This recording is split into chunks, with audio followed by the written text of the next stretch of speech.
Yeah, NBA Straya, how are you going? How you going? Well, you bloody well better be good because, I don't know, the NBA season starts tomorrow. So you better be psyched. I know I am. It is Tuesday, October 22, all day. And I'm your host, James Clement. You can see me on the official NBL Supercoach show, The Panel. I think I'm playing the part of Rob Stitch. Also, am I Tom Gleisner? I don't know. Santo? Maybe I'll be Santo. That's a bit of a niche reference for folks out there. Anyway, you can also see my ugly mug on the AFL Today show and NFL Australia. Lots of other things. This is what we do. I'm here in the Sports Today studio, aka the James Clemens Memorial Excellence in Podcasting studio, because we've got a bloody season preview to finish off, don't we? Yes. Yes, Jim, we do. So we've already done the over-unders. We've done all the other fun stuff. We've done the fun teams. What else have we done, Producer Gerald? It's a shit ton of stuff, isn't it? So today, we're just going flat out nerd shit. Is that good? The Nerd Awards, predictions. NBA Straya Awards, which is the non-nerd shit, predictions. And who's going to win the fucking thing? Just simple as that. Jim's just going to call it. Anyway, we're also going to have some best bets. We're going to have the day one preview because literally the entire thing starts tomorrow. So we've got 2 games. That'll be fun. We'll talk those out. We'll get into it. It should be a pretty quick one. I say that every time, and then Gerald's sitting there like an hour and a half later going, what the fuck just happened? Like, this is... He's not used to it, you see. Well, he's getting used to it. He's just been stuck with me for about a year. Anyway, with those game previews, we'll do what we've done each year, which will sort of look at each game, do a pick. We'll try to maybe dig in a little bit deeper this year. I'm trying to figure out exactly what we want to do with the show on the daily sort of basis, and I think leaning into the previews a little bit more is something we could probably do. We could fly through the wraps a bit quicker. Now, I'm pretty sure I say this every year, and it doesn't happen. We just end up doing hour and 20 shows every bloody day. But we're going to try.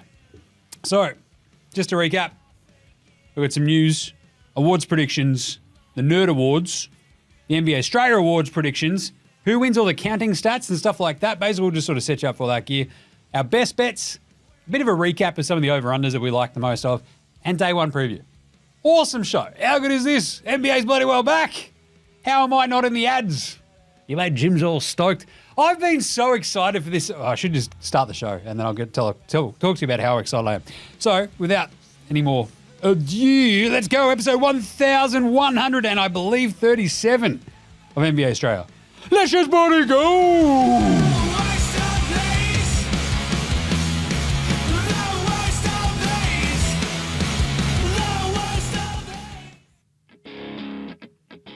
This is Joe Ingles, and you're listening to NBA Australia.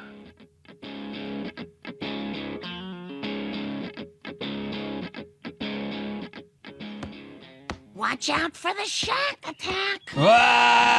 You better watch out for Shaq's new leaning into the bookmakers in the US vibes. So not only is it Shaq-a-roni season, strap in, it's Shaq-a-roni season, boys! But also... What do you say, Mr. Four Rings? I think that's what he was calling himself for DraftKings. Now it's how many times would I have won King of the Court in his day, he asks. And you're like, I don't know, Shaq, probably a bloody lot because you were bigger than everybody. That's how it bloody well goes. So he says, shout out to DraftKings Sportsbook for giving out pre-game player prop boosts every day to start the season. So he's just gone full shill, which is cool because he's been full shill over here the entire time for, what is it, PointsBet. I can't escape those ads. It's even weirder when people go, hey, you that dude from that PointsBet ad? I'm like, no. My beard is substantially longer and my hair is substantially less mullety at the moment. Maybe I should just grow this out this year. What do you reckon, Gerald? Sick mullet to go with the beard? I keep threatening to cut the squid's hair. He's 5. He's got this fucking mop on his head. I'm like, it's amazing. So he went from golden curls basically to just this fucking flat out mop. And he doesn't want a haircut ever. I'm like, I'll take it to my barber. My barber does a great job. Look at this bloody fresh bonds of mine. And he's like, no, I don't want a haircut. I'm like, I'll fucking do it myself. Just ring, ding, ding, ding, ding, ding, get the shears out. Just fucking cut a mullet into his head. Old mate doesn't like that. She's not a big fan.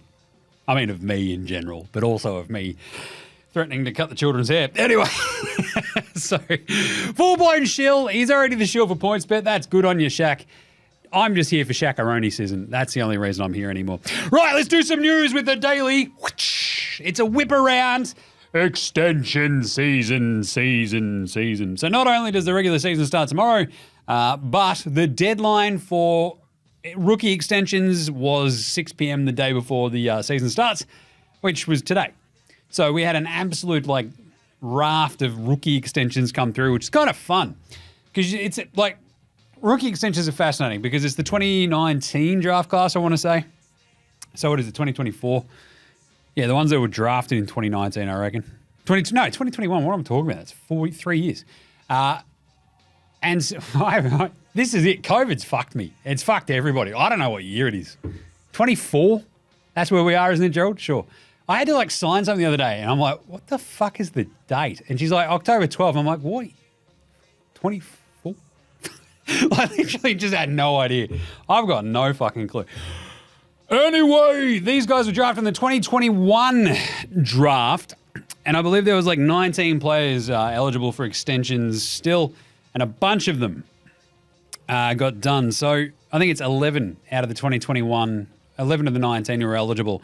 And I think the coolest part about the rookie extensions is the variance of numbers, because it's a kind of weird, shitty draft class-ish. There's some good stuff in there, right? But it's not where you expect.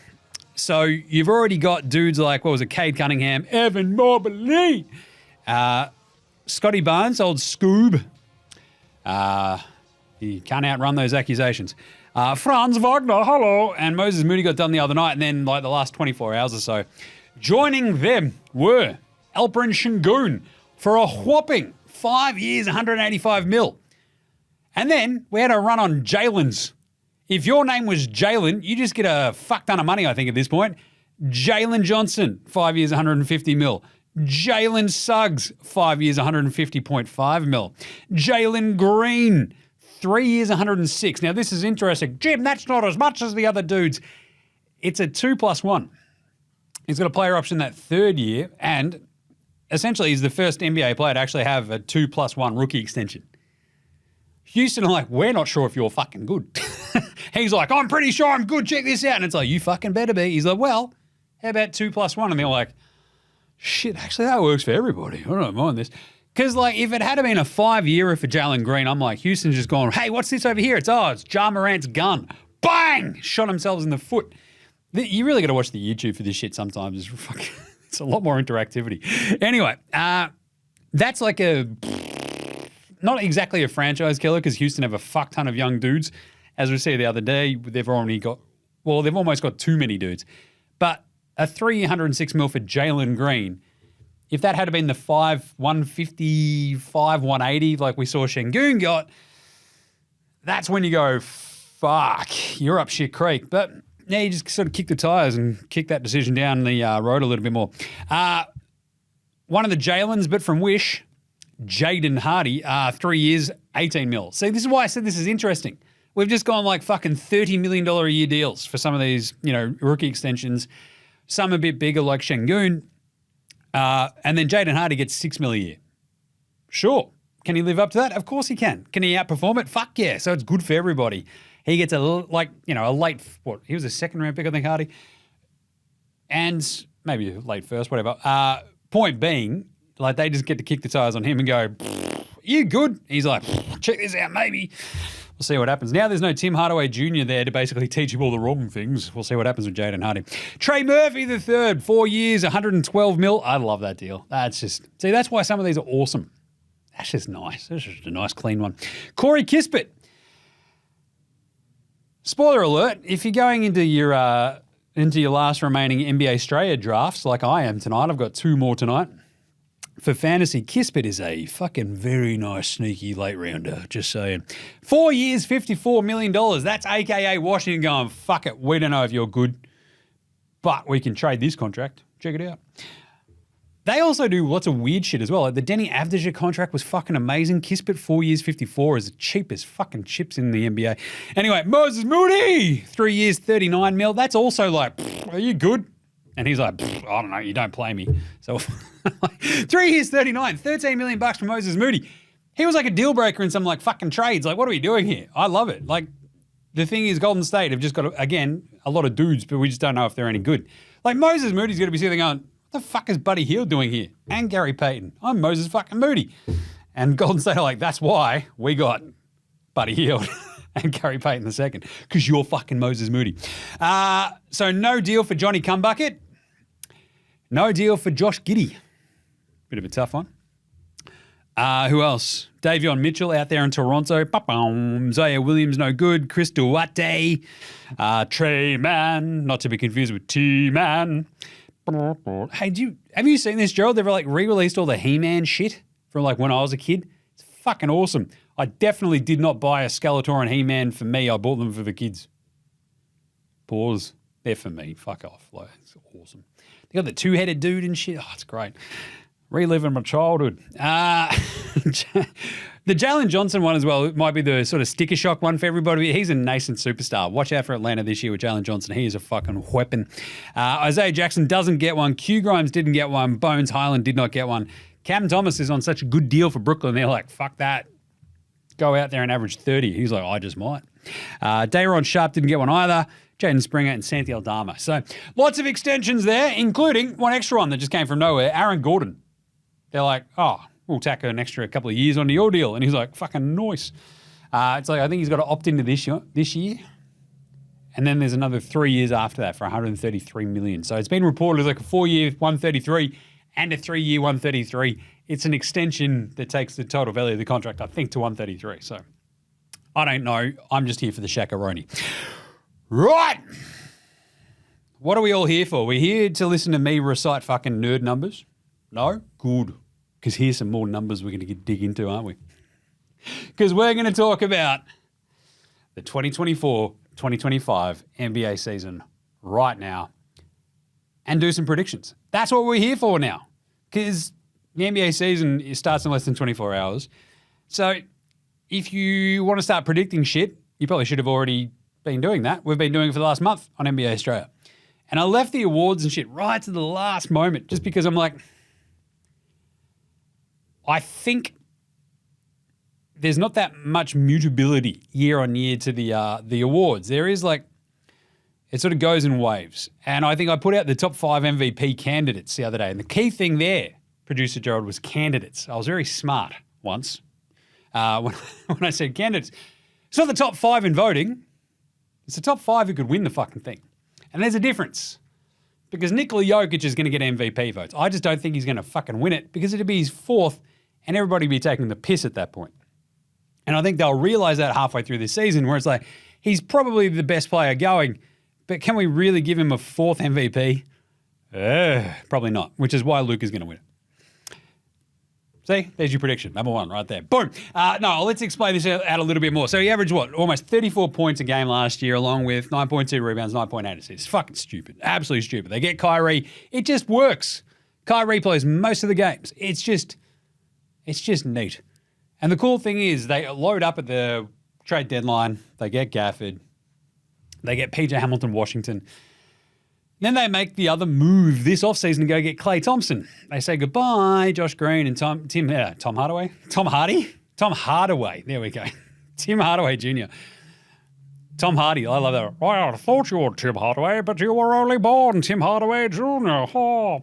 That was my Tom Hardy bane. But the way that this Mavs team is set up this year is fucking fascinating. You got Klay, absolute 3-point gun. We get that. But away from Golden State, how's it going to work? Well, he's got Luka and Kyrie feeding him open looks. So it should work pretty bloody well. The only reason I have like a little bit of pause on Luka just flat out winning the MVP is because he averaged basically 34 points a game last year, shot 48.7%, 38.2 from 3. Very, very, very nice. I think that scoring comes down just a tick. And I think there's just a little bit more egalitarian kind of vibes around that Mavs team just because they're all a little bit more used to playing with each other. Like, you think about that Mavs season last year, it was just this weird fucking roller coaster of like, are they any good? No. Oh, fuck, now they're awesome because they got new dudes. And he's like, well, new dudes, you can just fucking chill out. I'll do everything with Kyrie. And they're all like, fucking nice. And they made the NBA Finals. So if they keep that up and now they've actually got dudes that they are kind of used to playing with each other and shit like that, it just makes it all a little bit better. I feel like his points total comes down a bit because they're probably a slightly better team. They're probably kicking the fuck out of teams a bit more, and they don't want Luka injured, so he probably chills a little bit more. It's the Steph Curry corollary during some of his, best seasons, where it's like he can actually just sort of hang the fuck out a bit more. Anyway, the 4 turnovers for Luka was a bit of an interesting one. He did play in the Olympics, which I think is a good thing. It keeps him in shape a little bit more during the off-season. I think he comes in this year. He is the runaway favourite in my brain, and I'm pretty sure if you actually look at the prices for him for MVP, he is the runaway favourite. I think he wins it.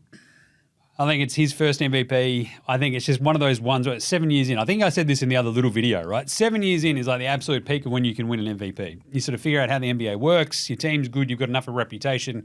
People are like, he fucking deserves it. Now the narrative takes over along with your actual, skills, your IQ, all that sort of shit. So I think he is in the absolute prime right there, bang, to win the MVP. However, SGA, Shai Gilgeous-Alexander, the Shy Redder, averaged over 30 points a game last year, 5 rebounds, 6 assists, shot over 53% from the floor, only 35% from 3, but he only took 3.6 threes per game. Now he's got no Josh Giddey. So as I've said time and time again about this OKC team, the hierarchy goes SGA, then fucking everybody else. Last year it was kind of like SGA, but I better give Josh the ball sometimes. Now he's just like, fucking my team, dickheads, piss off. Get out of my road. I'm going to score 34 points a game. We're going to be awesome. We're going to be the 1 seed. We're going to win 62 games. That's a pretty bloody good MVP case, isn't it? Yes, Jim. No fucking way, bro. Of course it is. So if SGA just ticks up that assist number even a little bit, he's got Alex Caruso putting on a Caruso show next to him. He's got Jalen Williams. He's got Chet, who's in his second year now, which is awesome. SGA is the real big fucking contender for me. I love that for SGA. I'll talk about him again later. Giannis is another one, averaged over 30 and 11 and 6 last year, which is pretty wild because you're like, didn't he have a shit year last year? He's like, no, his team just wasn't very good because they traded away Giroux. Chris Middleton is fucked. And like, we'll see what happens. Thing is, he could just do this again. If Dame is healthy though, my question will be whether or not Dame steals some Giannis MVP buzz, even if he averages like another 30, 11, and 6, which would be insane. And speaking of which, I just completely skipped over the news bit at the top, didn't I? Chris Middleton's actually out for the start of the season. He's missing the season opener. Precious Achiuwa is missing the first 2 to 4 weeks. Maxi Strus is out for 6 weeks with an ankle, and Isaiah Hartenstein is out with 6 weeks with a fractured hand. Don't know why I just skipped over that. But either way, a couple of little bit of injuries to come out of the back end of preseason. But the Middleton thing is interesting because it means Giannis has to do as much as he did last year. Doc has a full off-season. Oh, it's so hard without an off-season. Is it, Doc? It's fucking basketball coaching. Oh, I didn't get to put in my systems. Oh, didn't you? Oh. Just fucking shut up and coach, dickhead. Anyway, 30, 11, and 6 for Giannis is massive. Shot 61% from the floor. If Dame is a little bit better, and that team is a little bit better, Giannis has a really good shot at winning the MVP. Because I think everybody has, basically, in terms of a narrative, you go, he's fucking good. We should give him one more. That'd be his third, which would be pretty crazy. I just don't know if the Bucks will be good enough. I think it's a pretty fucking old team. I think you have awesome numbers, but I just don't know if that Bucks team will be great. Capital G, great. Whereas SGA, that team could win 62. He's the clear best player, and away we go. The other ones were Ant-Man and Tatum. Oh, geez, Jim, what's the key thing there? They're the only American-born ones. SGA's Canadian, don't forget. Oh, geez, bro. Oh, car parks, eh? Ant-Man, 26 points a game last year, 5.4 rebounds, 5.1 assists. I was talking about the Minnesota Timberwolves over in the over-unders. And a lot of that came down to this is an Ant-Man bet where Ant-Man just goes into a complete and absolute fuck you megastar kind of vibe, which is entirely fucking probable and possible. He's like a combo of like Jordan and D-Wade sometimes. And if he can sort of just lean into that more and like get this uptick, he doesn't have to worry about cat. So this is what I said about hierarchies again. With OKC, it's like SGA, Giddey's gone, fucking awesome. It's just my team. It's the exact same fucking thing in Minnesota now. Like, do you think he's going to defer to Julius Randle? No. Julius Randle will be like, oh, it's my ball. I'm fucking taking it. It's like the fucking baby squid fighting with his big brother. It's like, no, it's mine. Whatever's yours, give me that. It's fucking mine. And you're like, all right, buddy, you need to chill the fuck out. That's Julius Randle going, I just need to get my shots up so I get another contract. Ant-Man's going to be like, fuck this guy. He sucks. I'm scoring 32 a game. I love Ant-Man. He's going to be unreal this year. Lock me in. He is my favorite, I think, outside of probably SGA to sort of jump out of nowhere and everyone goes, hang on, he's the MVP. This is fucking easy. And the other one's obviously Tatum. I just don't know if he should win an MVP because he's got no fucking aura.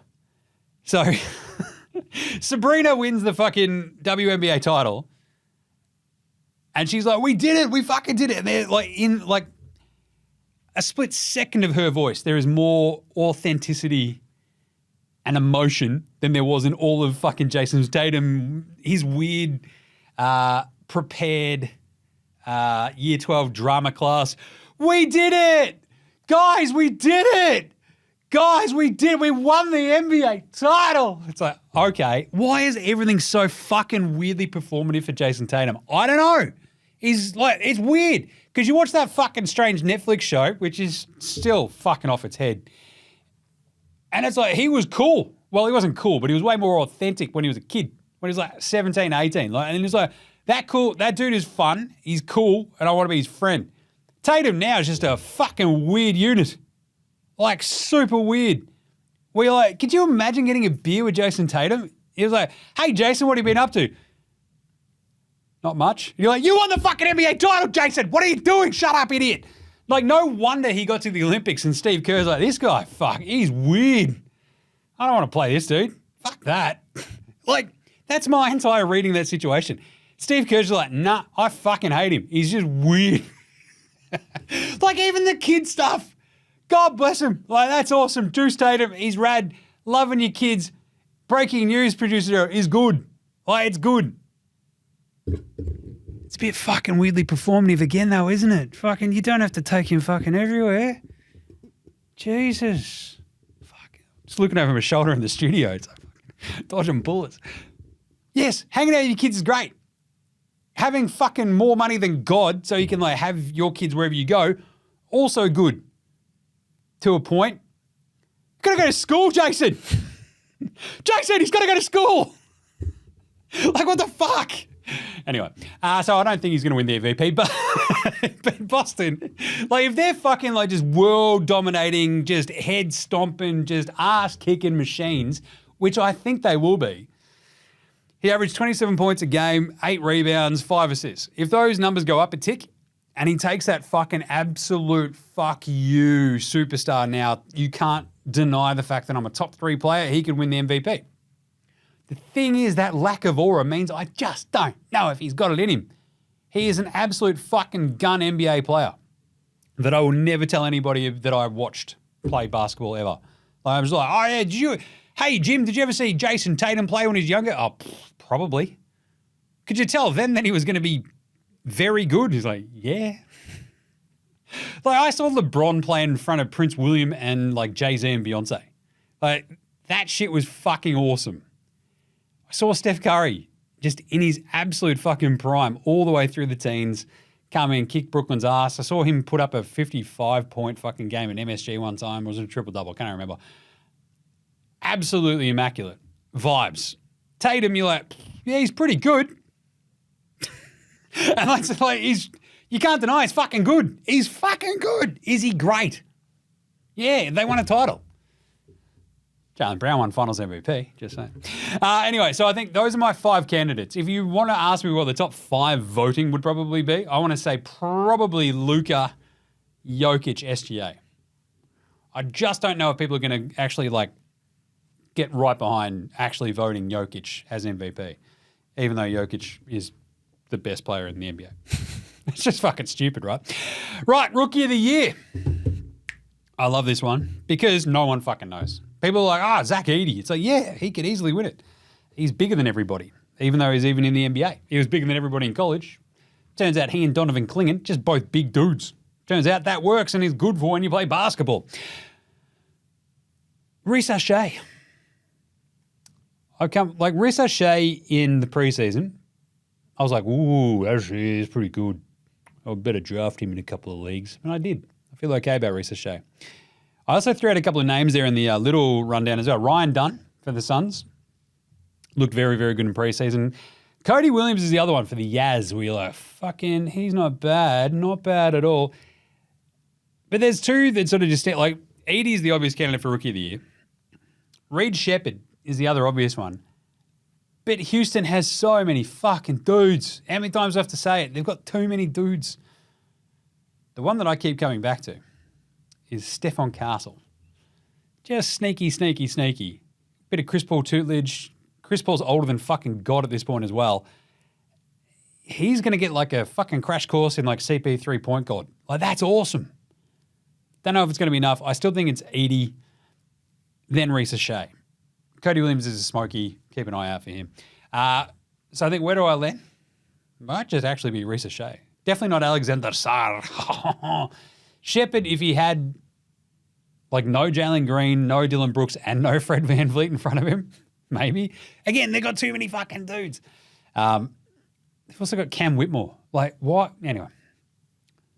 Reese Shea could just be very, very solid, especially in a role that the Hawks will ask him to play. I think it'd be good. But Edie's the obvious candidate for a reason. It's like, he's going to play straight away. They're going to need him to play. He looks pretty fucking good. Klingon also is like the same sort of thing. So Edie and Klingon probably in the top 4. The problem is for Klingon, he's already got, what, DeAndre dominating on top of him, or ahead of him. If he's on top of him, he's really dominating him. Jesus. Dominating. You've got Time Lord, Robert Williams, and you've got our man, Do-Up, Bop, Do-Up, in that center rotation. So Klingon might not see enough of the court. I reckon it's Edie, Reese Shea, probably Reed Shepherd, top 3. I'd love to see Buzelis get a bit more runs. Salon probably doesn't get much. Some good names, but Castle is probably the other one in my top 5. Most improved player, Jalen Williams, J-Dub. Every motherfucker's named Jalen now. God damn. Jalen Rose is like, yeah, my mum invented the name Jalen, and now everyone's named Jalen. You're like, okay, buddy. So, well, my uncle's Jay, and my other uncle's Len, so she combined them. You're like, all right. No one had ever been called Jalen before then. Jalen Williams, 19.1 points, 4 rebounds, 4.5 assists last year. He had 54, 42, 81 splits. Josh Giddey's gone. They've got Caruso in his place, low usage player. They've got Chet Holmgren. I think everyone's looking at Chet going, you're the number 2 to SGA. I think Jalen Williams is like, motherfucker, I'm number 1 on this team. I think it easily bump his scoring up to like 22, 23, 24. And you know my standing on most improved player. If you're picked in the top 10, fuck off. You're not allowed to win most improved player, basically. Because what are you improving from? Like, you were always good. That's why you were drafted in the top fucking 10, dickhead. Like, at a point, you just got to go, what's your starting base of goodness and how much did you improve on it? And it's like, oh, well, he's the number 2 pick and he did really good. Yeah, he was always going to do fucking good. It's like, give me the dude who was like pick 24, who was kind of shit. Someone took a fucking flyer on him. He was bad that first year and then was awesome after that. You know what I'm saying? Jalen Williams is 23 now. He's going to be bloody good. I'm excited. Get around Jalen Williams for the most improved player because I think, again, OKC could easily win 60 games. And then you have this moment where you're like, who's their second best player? It's like fucking Jalen Williams was like 1B to SGA this year. He's the 12th pick in the draft, so he's okay in that, like, you know, in my James Clements' dumb rules for basketball. Done. Sweet. The other one is obviously Şengün. Averaged 21.1 points, 9.3 rebounds, 5 assists last year. He could take another jump. He was like a dude who could have won it last year, right? But got hurt down the stretch. And you're like, that's just a bit shit. So last year, Maxey won it, which was just fucking stupid because Maxey was already good. And then he was still really fucking good. Like, what are we doing here? Anyway, Şengün could take a little bit more of a jump. And, like, I think he came second last year ahead of Kobe White. I love Kobe White. He should have won it as well. But Şengün, he could be basically like knock off fucking Jokic. Jokic from Wish, right? That was the nickname we had for him last year. And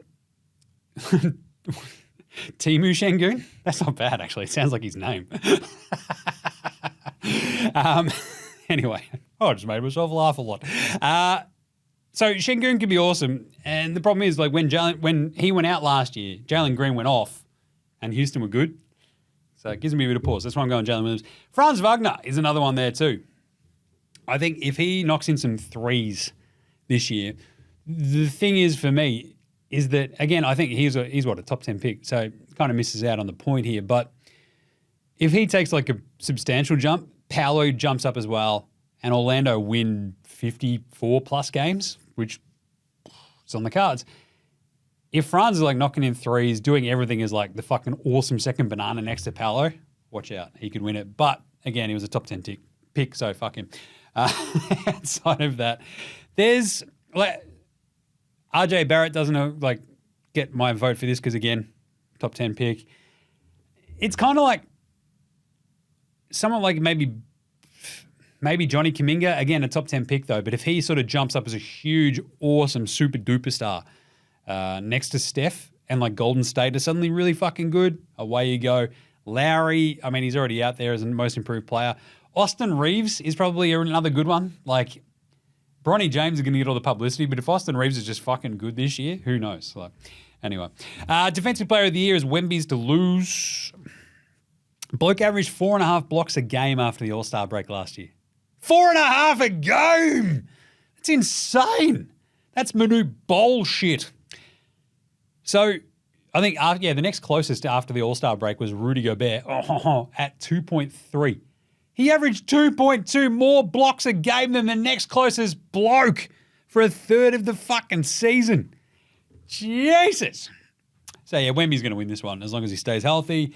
He's just a fucking basketball-playing pterodactyl who's there, put on the green earth to fucking swat shots and cause havoc. Bam, someone's got to fucking give him some flowers soon. I reckon this might be the 5th year straight I've put Bam in Jim's fucking Defensive Player of the Year predictions, and he's like ranked top 3 like maybe once. But anyway, I love me some Bam. I think he's fantastic, and I think everything that Miami does essentially, like defensively, revolves around Bam.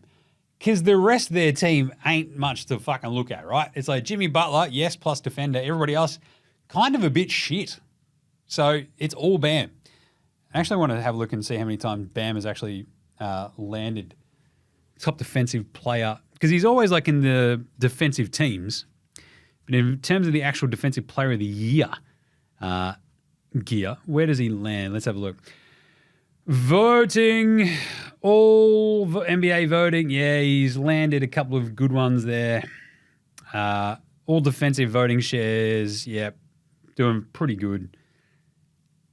But I don't know, man. Like, I just sort of feel like needs a little bit more shine. He's really bloody good. It's sort of a bit crap. Yeah, he's gone all defensive second team 4 straight years, and then last year was first all defensive team. And then on top of that, he came 3rd last year in defensive voting, 11th, 6th, 6th, 8th, 35th. That's fucking nuts, man. He's good. And Rudy is 3rd because tall French guy, blocks shots. He's like the other one, but shit. Rudy just always gets like hype, and I think everyone's learned that after they gave Marcus Smart Defensive Player of the Year, they're like, oh, we're not going to do that again. Fuck. No more guards. 6th Man of the Year. Malik Monk should run away with this for Sacramento. I say should, because you're never entirely sure. How about Naz Reid, who won it last year, right? So 6th Man is always a weird award where we have, like, you know, the fucking Lou Williams, Jamal Crawford sort of dudes. Naz Reid won it ahead of Malik Monk and Bobby Portis last year. And I fucking love that Bobby Portis made top 3 because he's exactly what you need from a 6th man. He scored a bunch, but he also came in and changed the shape of the game. Malik Monk could kind of do that, averaging basically 20 points a game. But Naz Reid just came in, kicked some ass, took some names. The one that I want to have a look at this year, because those like Naz Reid and Malik Monk probably finish top 3 again, because that's just their role, and they're fucking good at it. Benny Mathurin for Indy. I think Indy going to be roughly similar to what they were last year. A little bit more solid across the board. As long as he's healthy, he could be an absolute fucking gun off the bench for them and get a lot of pub if they're good. He's the guy that makes them tick off the bench, blah, blah, blah, blah, blah. They've, however, got like a bunch of similar guys where it's like Naismith, Nemhard, Benny Mathurin. ain't no stopping Obi Toppin was like their sixth man last year, right? So it might be a bit tough for Benny to get in there. And how about Norm Powell? If he stays healthy and he stays on the Clippers all year, and if they're any good, he could win it. The problem is I don't think they'll be any good. And who knows if he might start too many games because all of them will just get fucking injured. It's either he and Terrence Mann. I don't know if Ty Lue likes them or knows how to play them. It's going to be weird, but Norm is another one to keep an eye on. But for the moment, I think Naz Reid can go back-to-back. I think Minnesota would be really, really, really fucking good. And without Cat there, he gets even more run, more pub. Let's bloody go. Coach of the Year. It should be Mark Daigneault. But Coach of the Year, you never win it back-to-back. Just doesn't happen. We've got repeat winners, but we just don't go back-to-back. So, I've got 3 really good names for Coach of the Year. Jamal Mosley for the Orlando Magic Men, because I think they will take a bit more of a jump up those Eastern standings. I sort of hit on this in the over-unders. If you're in the East, you're fucking laughing because there's like just some shit teams that you get to bash up on, like time and time again. And Orlando in the Southeast Division, they've got a shit Washington team that they can bash up on, a kind of shit Charlotte team, a sneakily, I think they might be a bit shit Miami team, and who fucking knows if they're going to be any fucking good Atlanta team. Orlando could feast on that. They could. If they had a point guard. But anyway, Mosley could get this team to if he got them to 54 wins, gets them into that top echelon of the Eastern standings, they could be fucking laughing, that Orlando team. Because last year they finished, I want to say, 47-35. They get to 52, 54 wins, which only 2 teams got over 50 last year in the East. But this year, with Detroit, Washington, Charlotte, Toronto, Brooklyn, fucking Chicago, all pretty crappy. You could win a lot of games in the East this year. And if Orlando, as Paolo gets better, Franz gets better, Mosley could easily win Coach of the Year. Just saying. Same goes to Ime Udoka. But this is like Orlando West, where Houston have a bunch of young dudes. As I keep saying, too many dudes. But what does too many dudes help you do in the regular season? Win lots of games. Everyone's a little bit fresher. They need to Ime Udoka is also a fucking hard ass. I love Ime Udoka. Just watch out. He might root your misses. But at the same time, he will coach the fucking shit out of that team. And maybe they root their misses. But at the same time, he is going to be a hard ass. He's going to be on them the entire time. And they're going to win. They went 41 and 41 last year. 500. I'm all in with Houston this year. I think they go 45 wins at the very fucking least. And if Ime just whips the ball into shape, gets them into the top 6, he can win Coach of the Year, fucking laughing it. But even if in their top 8, I reckon he could win that. Just because I think everyone understands that team is a weird fucking mess. And if they win 45 plus games, he could win Coach of the Year easily. But the obvious one, and it's weird because he's not the favorite. I fucking love you, Jayson. He just won the fucking title. And this year is when everyone just goes, you know what? Joey Muzz deserves to win Coach of the Year. Because he's fucking good. All the shit I give him, he's fucking, I don't even care, man, about what the fuck these dickheads here in Boston say about me in the media, bro. We're all going to be dead someday, man. It doesn't fucking matter, bro. That's literally what he said. That's awesome. Do you know how badass that is?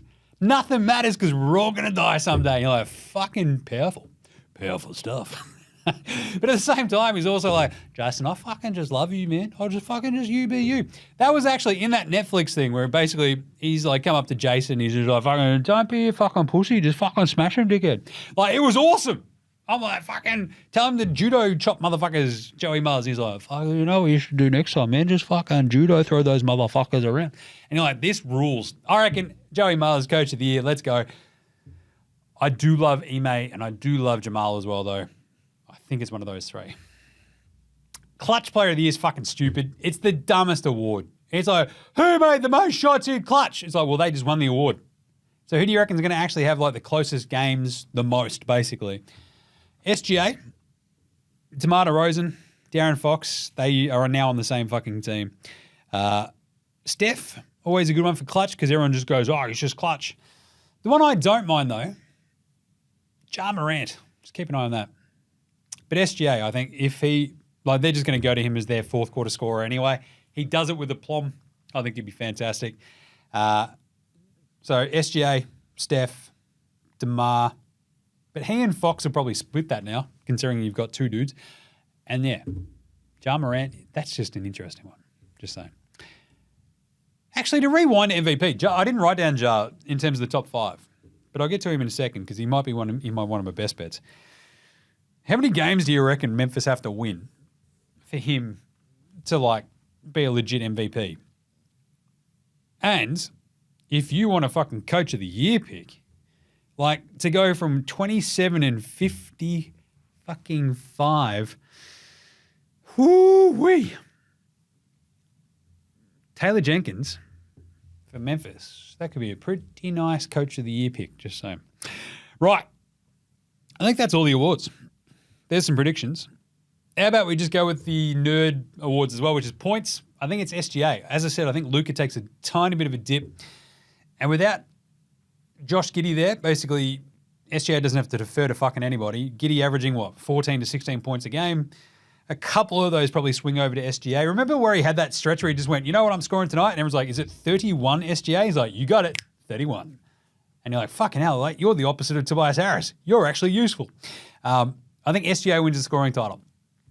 I think OKC, the only problem is OKC might just kick the fuck out of teams, so he might actually play that much. Whereas I think Luka scores so much because they don't actually tend to kick the fuck out of teams, but they might be a little bit better too. So I don't know. Giannis might actually end up sneaking out and winning this one with 32 points a game. But I think that's where it is. SGA, Luka, Giannis, top 3. Assists, this will be to Halliburton or Trae Young. Maybe James Harden. I'm going to say Tyrese Halliburton, though. I think he goes absolutely hammer and tongs with the assist title. Rebounds. The Souvlaki King, Domantas Sabonis, is the rampaging favourite for this. Keep an eye on Wemby. Just saying. Keep an eye on Wemby. Keep an eye on Anthony Davis. But I really like Wemby in terms of a really good bet because the price is fucking astronomical. Just saying. Like, who else is rebounding on that horrible fucking Spurs team? Nobody. Blocks, Wemby in a canter. It'll be Wemby, then go Bear. Then maybe Teenage Mutant Jakob Poeltl. Who else? Don't know. Blocks are just like a real, like maybe Klingon or Zach Edey just because they're 7'40". Steals, SGA there is an interesting one. Caruso, though, playing next to him, means he can gamble a little bit more because he's got actually a half decent fucking defensive backcourt. Just think about that for OKC as well. SGA and fucking Caruso in your backcourt. It's got size, speed, steals, shooting. Through the bloody roof. That's why I love the OKC over. And so I think that's all of the sort of counting stats. Should we do a couple of NBA Straya predictions? I think we should. Right after a quick break, because your mate Jim needs a bit of a drink of his coffee. This is Cam Glidden. This is Anthony Drimmick. This is Mitch McCarron. This is Jason Kadee. This is Daryl McDonald. Hey guys, this is Hugh Greenwood. Yo, what's going on? This is Illy. This is Mark Worthington, or commonly known as Wortho, and you're listening to NBA Straya. You're listening to NBA Straya. And you're listening to NBA Straya. And you're listening to NBA And you're listening to Straya. NBA Straya. And you're listening to NBA Straya. And you're listening to NBA Straya. You're listening to NBA Straya.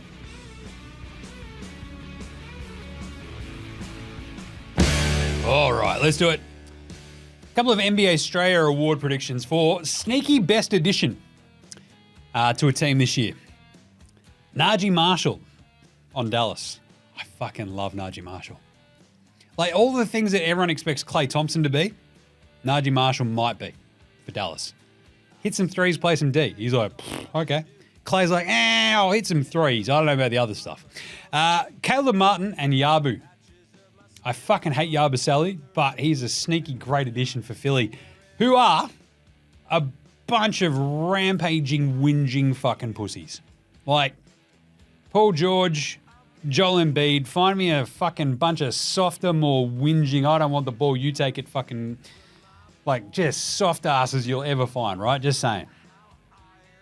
But Caleb Martin, noted Boston killer, and Yabu, who has, like, broken our beloved Dante Exum twice, and I kind of want to spear tackle myself, he just adds like a fucking bit of hardness to him, a bit of size, a bit of oomph. When you put Kyle Lowry and Yabu out there, it's just a big booty-a-thon. It's like a fucking party at Diddy's house or something. Who knows what the fuck's going on. Donte DiVincenzo on Minnesota. Love this. Because I think people look at that trade for Karl Anthony Towns and go, oh, Julius Randle for Cat. It's like, nah, it's Dante for Cat, isn't it? With a bit of Julius. Dante DiVincenzo is the exact dude that Ant-Man needs next to him in that backcourt. I fucking love that addition. Let's go, Minnesota. Gary Terrence Tarrant Darby Jr., a.k.a. Gary Trent Jr. on Milwaukee. It's Algonquin for the good land. It might be Algonquin for the good land because now they got someone who can hit a fucking three. Like, it's Dame and Gary Trent Jr. now. That's awesome. Fuck Malik Beasley's gone. He's gone to Detroit. Fuck off. Like, Gary can hit threes, score at will.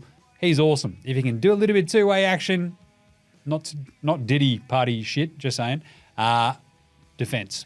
That's all we're asking. He is sneaky excellent. And obviously the other one was Caruso. Sneakily excellent just because, as I just laid out with that SGA backcourt, OKC are fucking terrifying. That's awesome. Just try and score on that backcourt. Just saying. Most useless additions this year. Anyone Detroit added? Tobias Harris. Hey, Tobias, can you go get us 18 points? He's like, you got to bust 12 points. It's like, nah, fucking shit. Oh, I heard about this in Philly. Shit. Tim Hardaway Jr. He's like, hey, everybody. Welcome to Tim Hardaway Jr.'s team. Everyone's like, what? He's like, yeah, the Detroit Tim Hardaway Jr. Pistons. He's like, everybody in that room was like, this guy fucking sucks. Because like, even if you think, oh, geez, we need some veteran leadership for our young dudes, Cade Cunningham and Jaden Ivey, Jalen Duren. There's another Jalen and another Jaden. Luckily, Jalen Rose's mum came up with that name.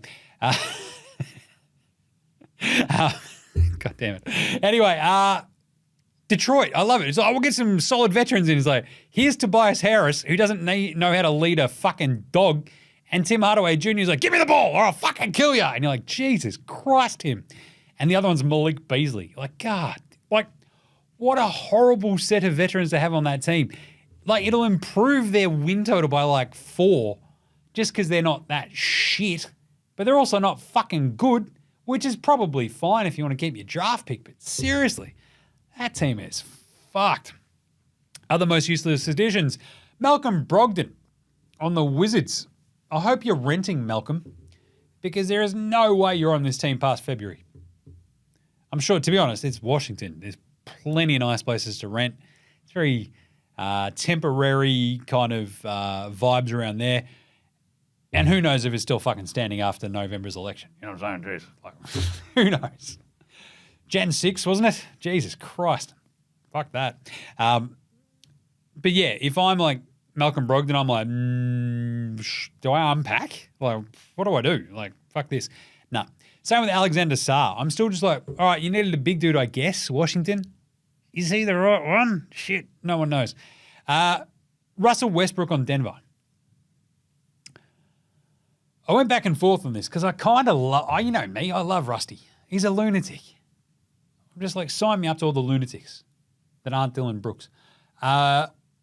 Rusty might get like a new lease on life in Denver with Nikola Jokic. He might also just be the same Russell Westbrook he's always been, where he's just a bit shit and he's like, I'm the best player here. I'm an MVP. And Nikola Jokic is like, I like horses. I have 3 MVPs. What are we playing? Basketball. Okay, fucking. I don't know if they needed Rusty. They needed fucking 3-and-D dudes to replace KCP, and they got Russell Westbrook. It's the opposite of it. What are we doing? And I kind of sneakily want to say DeMar DeRozan on Sacramento. I don't know if that's what Sacramento needed.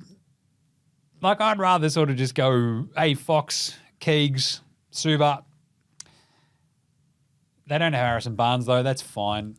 Like, it's better than Harrison Barnes. I just don't know if you needed it. But here we are. It's probably going to be fine. First player traded, a.k.a. I've worn out my welcome real fucking quick. Grant Williams on Charlotte. The thing is, I don't know if anybody on Charlotte cares. You know? Because Grant Williams in Dallas, everyone's like, this guy fucking sucks and we hate him. And Kyrie's like, get him the fuck out of here. In Charlotte, everyone's like, Grant's funny. He's weird. And no one cares that he's a fucking pain in the ass. So I think Bojan Bogdanovic there in Brooklyn, he's returned home. He's coming home. I met Bojan when he was playing for the Nets the first time. It was like one of those times I'm like, aha, you're sneakily taller than everyone sort of realizes. And he then went on to be very, very good.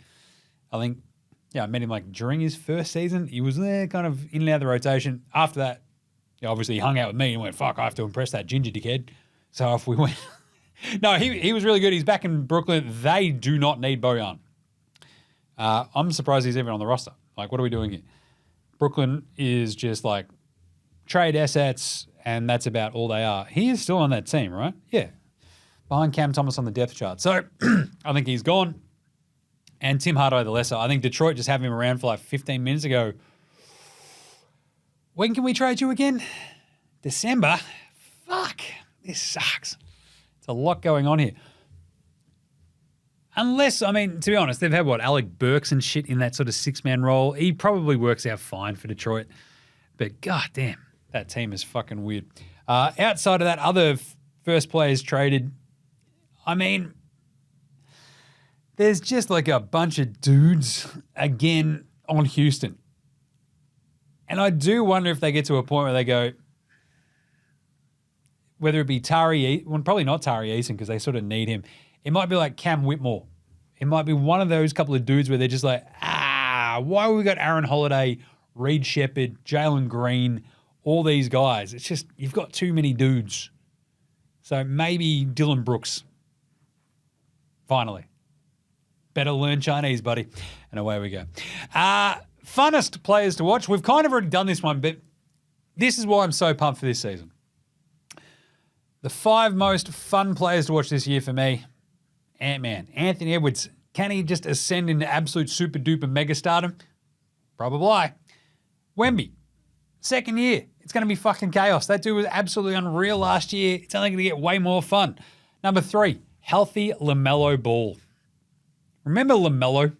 He's fun. I mean, he's also kind of shit, but he is fun. And I think I've said this before. Like, the weirdest thing is you see so many fucking kids wearing LaMelo jerseys. It's like, what?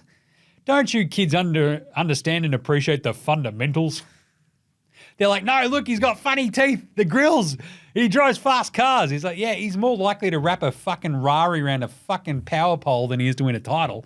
But at the same time, enjoy your fun there, kids. LaMelo is fun, though. And like when he's healthy, that Charlotte team will be fucking chaos. Who knows? Number 4, Ja Morant. Bang, bang. I'm actually wearing the Jars today. You got to watch the fucking YouTube. No, God damn it. There you go. Watch the YouTube. You can see me trying to fucking kick my feet up so you can see the Jars. He's fun. Even in preseason where he's just dunking on dudes again, you're like, fucking remember this? He's going to try to kill people on the court without a gun. Who knows what the fuck he's going to do off the court, but still. It's exciting times. I love me some Ja Morant. Number 5, Aussies. Josh Giddey. I think he's going to be really, really fun in Chicago. I think that team's going to be shit. I don't think it'll be his fault. I think he's going to be really fun, slinging passes. He's actually got a couple of other dudes there on that team who might be able to, like, I don't know, help him out as he develops. Josh Giddey. It's going to be very fun. Right, let's do some best bets for this season. These are just a couple that I threw out there that I'm looking forward to. Then we'll go through those locks for the over-unders as well that I like as well. But the best bets at the moment. Victor Wembanyama. Obviously to win Defensive Player of the Year, no problems. The price is fucked. Blocks leader, also fucked. Rebounding leader, very solid. Go check that out. But Wemby to have a quadruple double. First since David Robinson in 1994, you can get a very nice price on it. To the point where I think I was limited on how much I could put on it because I've already bet it. Let's bloody go. Quadruple double. Wemby, he's going to do it. You know he is. Let's bloody go. Trae Young to average 28 points a game is basically very nicely priced. He's not averaged 28 points a game for the last 2 years. Hey, when did DeJounte Murray get traded to the Hawks? Oh, where's DeJounte Murray now? Oh, right, New Orleans. Trae Young, I think the threes were dropping towards the back half of last season. I think he's going to be like, I've got Zachary Richache, I've got an ascendant Jalen Johnson, I've got Dyson Daniels and Larry Nance. I'm going to have to fucking score some points, aren't I? Jesus. I think he averages 28. Let's go, Trae. Ja Morant. As I said, MVP, question mark, $26. He was 7th 3 years ago. He was, I think, 12th 2 years ago until like his bang problems. It's just a really good price. He could just come out of absolute nowhere. And the Grizzlies with a 2 seed a couple of years ago as well. If he does that, has zero problems, stays healthy all year, and they bounce back from, what did I say, 27 and 55, and they win 54 games, he could win MVP. That's a great price, just saying. Ime Udoka was Coach of the Year, and Jamal Mosley. So those are the 2 better priced ones. I like Joey Muzz probably more. You can make an easier case, but Ime and Jamal Mosley, Coach of the Year, are very, very good. Steals leader, the OG Anunoby. If he can stay healthy, when he was in New York after the trade from Toronto, all he did was fucking steal lots of the basketball and get hurt. If he can stay healthy, he's just going to rack up steals like ain't no thing. Because OG's role on that team, they've got fucking Jalen Brunson, they've got Kat, they've got Mikal Bridges, they've got Josh Hart. OG's role will be just go, hey, OG, go stop that dude and get the ball. And he's like, all right, that's going to be awesome. Just saying, OG is a sneaky good steals leader price. The NBA Cup, the in-season tournament. What's my best pick for that? OKC. At $10 at the moment. SGA to win MVP of the NBA Cup is also $10. If you like OKC, like I do, we're going OKC to win the NBA Cup. In-season tournament, baby. The same with the Knickerbockers. They're at the same price because all I'm after with over-unders as well is either you're coached by Tibbs, where he's a fucking psycho and you're playing 427 minutes a game, or you're a young, deep team where you're just going to kick the fuck out of teams and you're OKC and Houston. So love those ones. OKC, New York, NBA Cup. Let's go. Another quick one before we get to the over-under locks. Golden State to make the playoffs. No. $2.10. Just saying. Just saying. Keep that one under your hat. Right, and those over-under locks, my 10 favourite over-unders this year were Orlando over 47.5, Brooklyn under 20.5, Charlotte over 31.5. That's just rolling the dice on LaMelo's health. The New York Knickerbockers of New York City, that was over 53.5. Yes, mate. And Boston over 56.5 in the East. Out West. We out West. OKC 57.5 over. Phoenix over 52.5. Minnesota 51.5 over. That's the Ant-Man bet.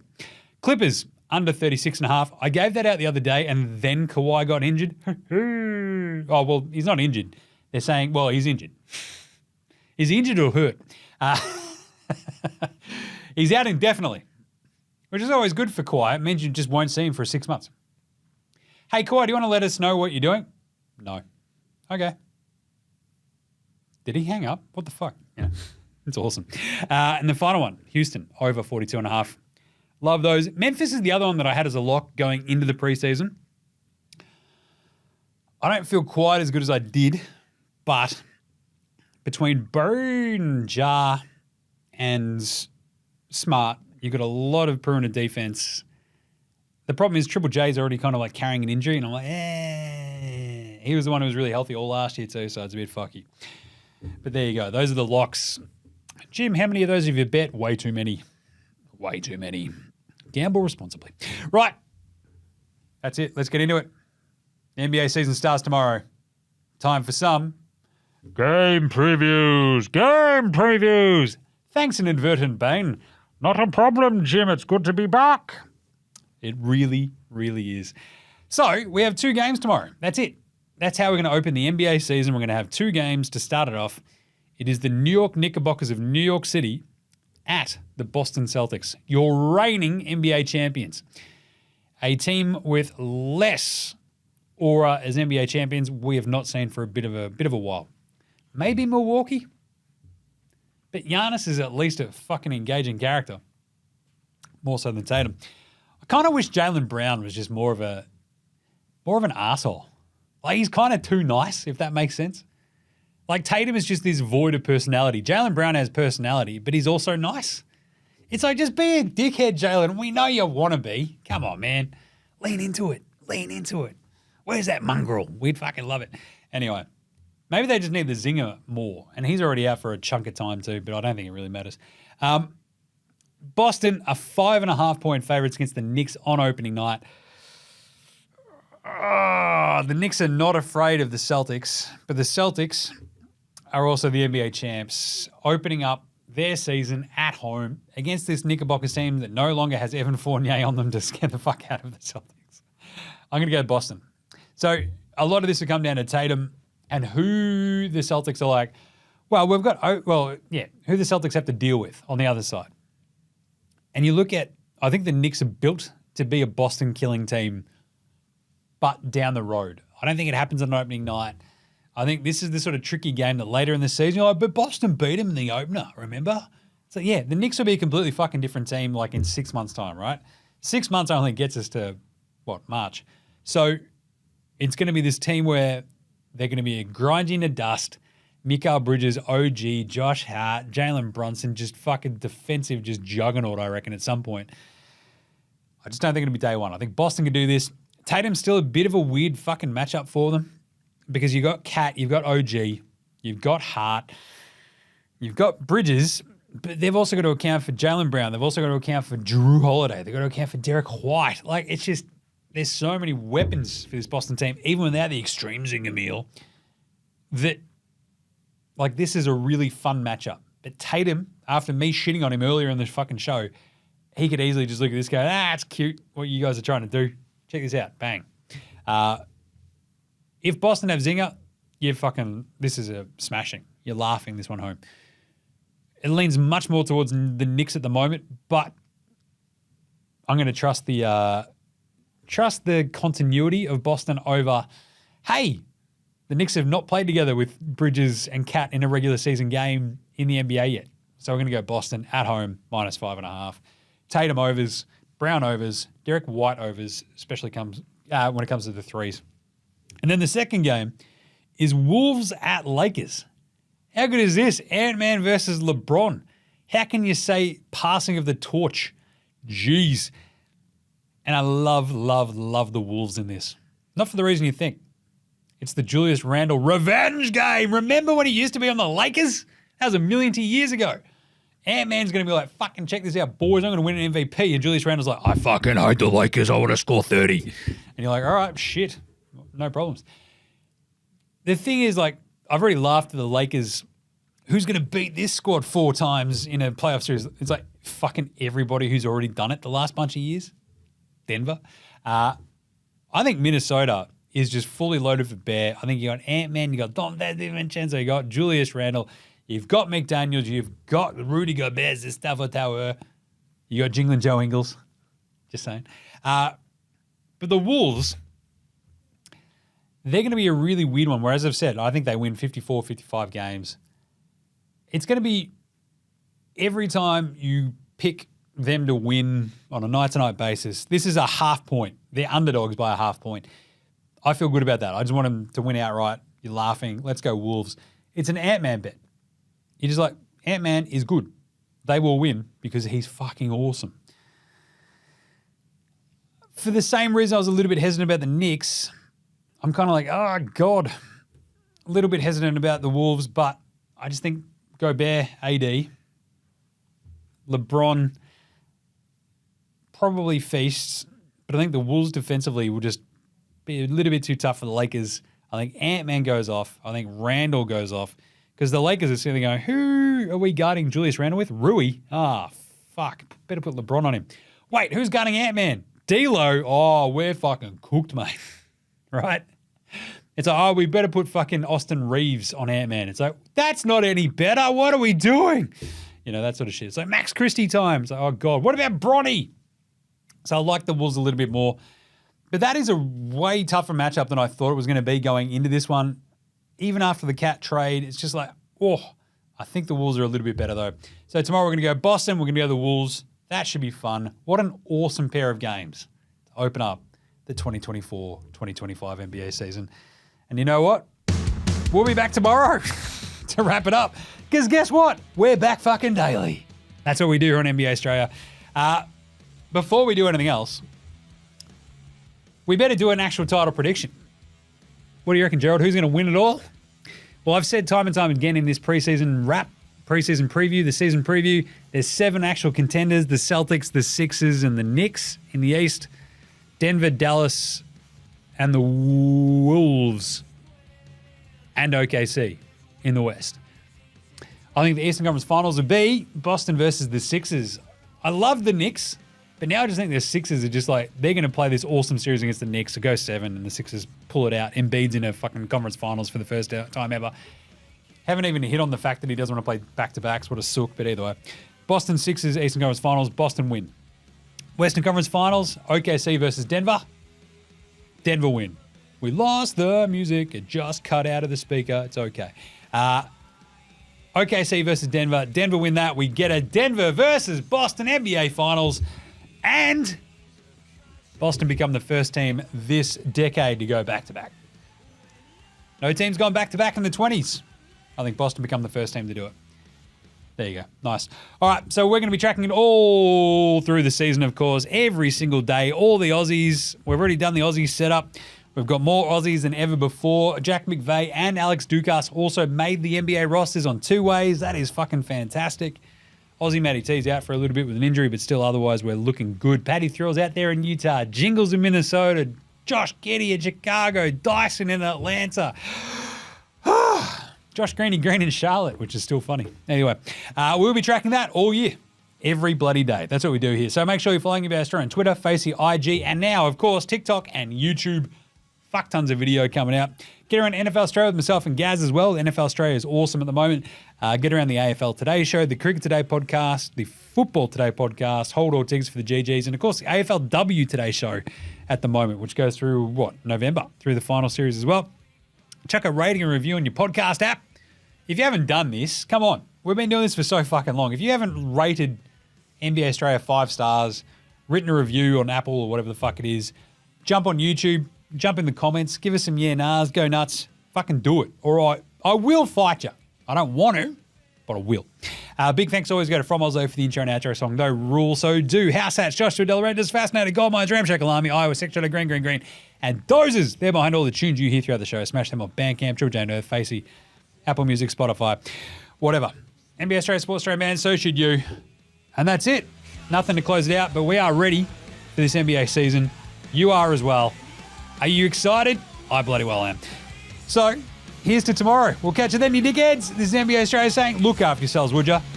And later, Hosanna!